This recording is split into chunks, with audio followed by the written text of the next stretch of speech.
Well, we are back again. So this is the third video of the Carnival Roses.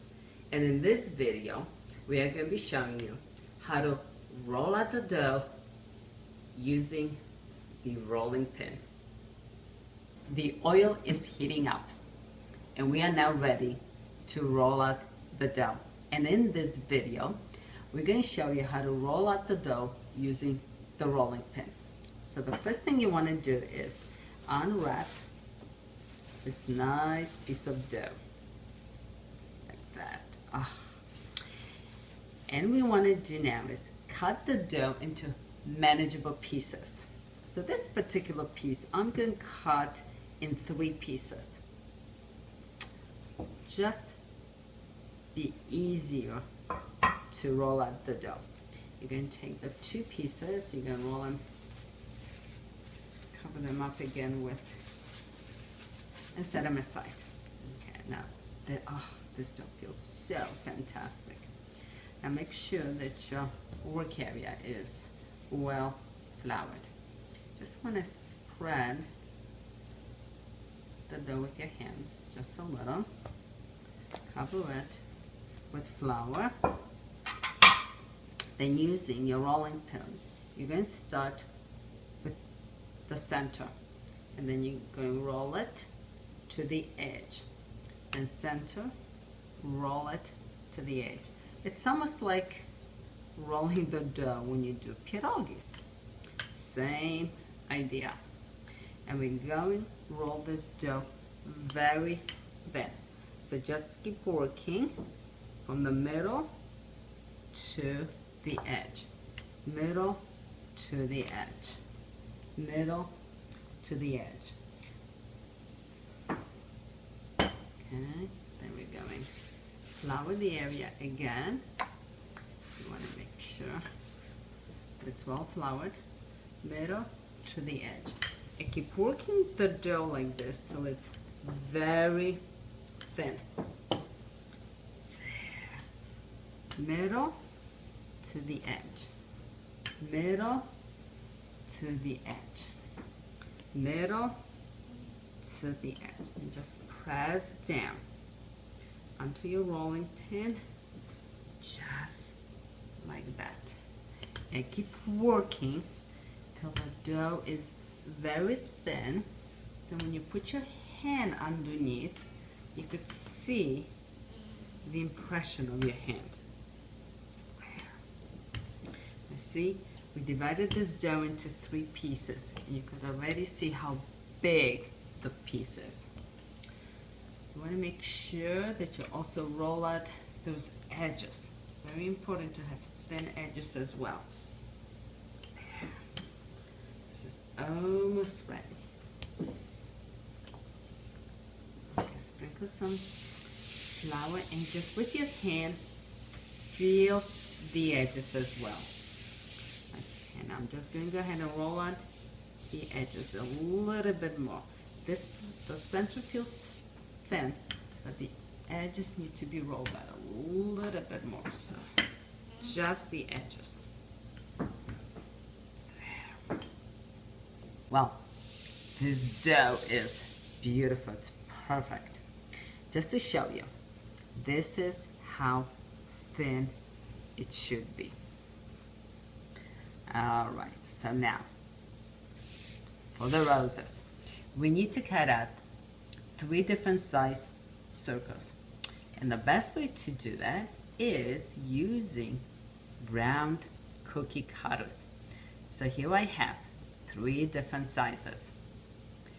2.5 inch in diameter, 2 inch in diameter, 1.5 inch in diameter. Now, if you have slightly different sizes, it's okay. Just make sure that they are 3 different sizes. So the first thing I'm going to do is I'm going to take the largest one and I'm going to go ahead and cut out the circles. Now here for demonstrative purposes, I'm only going to cut out about 2 of each size. Normally, I would do more of the same size, maybe about 5, but this time we're just going to do 2. So let's do this size right here. We'll do 2 of them. Here. And then the 3rd size.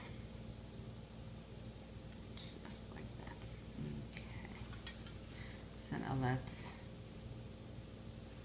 remove the dough here, because I'm going to be using this. Now, these little pieces, save them, because we're going to fry them up, and they'll be delicious. So let's set this aside here for later. Now we are ready to make the roses. To do that, we need to make the rose petals. And the way we're going to do it is we're going to take each of the circles and we're going to make little cuts around the circle. And we're going to make 8 of them, and they're going to be about 1/2 inch, roughly like a centimeter cuts going from the edge towards the center. Now, a little shortcut here. You could take the same size circles and place them on top of each other just like that. And you could do it up to 4 of them at a time. Just want to make sure that they are well floured. So let's start making our cuts. Now the way I like to do it is this. I'm going to start off with first one here. Then I'm going to go 1/4 of the way. Then I'm going to go to the top here. Then I'm going to come here, there. And I'm going to flip this over to the other side. I'm going to do this cut here, then this one, then this. And let's go to the next size circles. Now, you know what's so wonderful about this? You could do it any way you like, as long as you come up with 8 cuts. Remember, you don't have to be perfect either. Roses are not perfect. They are just beautiful. There we go. And now this. So here, one, there we go. With a little practice, this will go very quickly. There, there, and there. So here we go. Now, remember I told you save the egg whites? So here they are.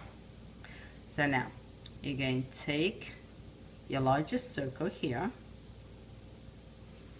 There we're going to have this one right here, and there's the smallest one. Now, for the next part, you could use a pastry brush, but frankly, I like my finger. You're going to dip your finger in your egg white here. Right in the center of your circle, you're going to dab the egg white right there. Okay, and let's do this. And you're going to start out with the largest circle. Then you're going to take your next size, you're going to place it on top, and in the center, you're going to just press it lightly. Okay. Press it lightly. Then dab your finger, again, in the center, dab the egg white right there. Then you take your smallest size, place it on top, there, press, press, and they are ready to be fried. Very easy. Well, I'm going to go ahead and finish up making the rest of the roses, and I'll meet you at the fryer. And now we are ready to fry the roses. As I mentioned to you earlier, I love using the electric fryer because once you set the temperature, it stays constant. Second reason is the basket. So I have placed 3 of the roses in the basket. I'm going to lower the basket into the oil. Now, frying these roses very similar to frying Chrusciki. In other words, you got to keep a close eye on them. It's going to take a little longer than Chrusciki because they're a little thicker, but not that much longer. So we're going to add the roses fry. When they start puffing up, you're going to flip them to the other side, and then we're going to let them fry on the other side, and then we'll flip them back again. And by then they should be getting a very nice, I call like a very pale coffee color. So now they're ready to be flipped. You can let them fry for about 30 seconds on this side before we flip them. And like I said, you want to keep a close eye on these. Let's see, I'm going to flip one to see if they're ready to be flipped. Just since you've been too longer. You could always flip them back. Alright, this looks like it's almost ready. Let's flip this one. Oh yeah, they're perfect.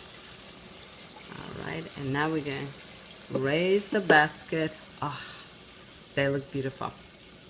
Next, you're going to take them and place them on a paper towel.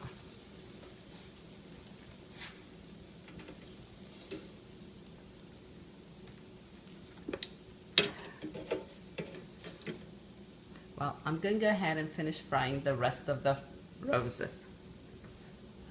So here are the roses on paper towels. They have cooled down, so now we are ready to sprinkle them with confectionate sugar. So what I've done is I've placed some confectionate sugar in a small sieve, and I'm just going to go around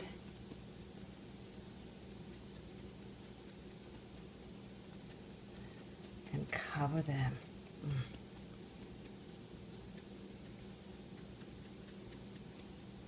Now this particular dough yields 26 roses. And for the final step, we are going to take some jam. Now you could use your favorite jam, and you're going to place it right in the center of the rose. Just like that. Don't they look beautiful and very festive?